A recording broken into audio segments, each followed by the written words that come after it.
après avoir instrumentalisé une partie du peuple et en se maintenant au pouvoir, en faisant ce troisième mandat, M. Alpha Condé devient un rebelle contre les institutions de la République. Les institutions de la République représentent les voix du peuple. La Constitution représente les voix du peuple. Les lois guinéennes représentent les voix du peuple.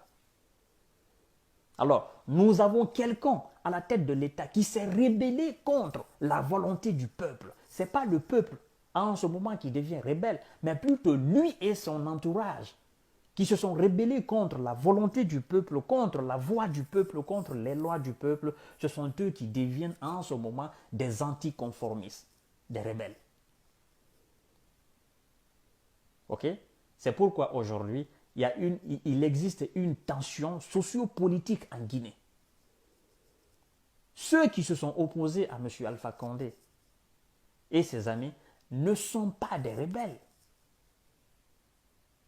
D'accord? Ne sont pas des rebelles. C'est Alpha Condé qui est rebelle avec son entourage. C'est pourquoi aujourd'hui, je vous ai dit que chaque régime est responsable de sa rébellion. Allez-y dans tous les pays du monde entier, il y a des anticonformistes. Allez-y dans tous les pays du monde entier, il y a des rebelles.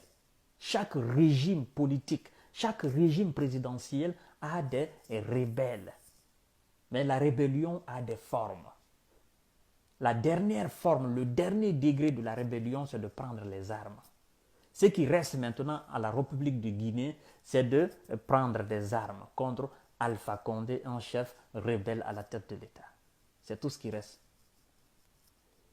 Sinon, nous avons rempli toutes les conditions de rébellion en Guinée.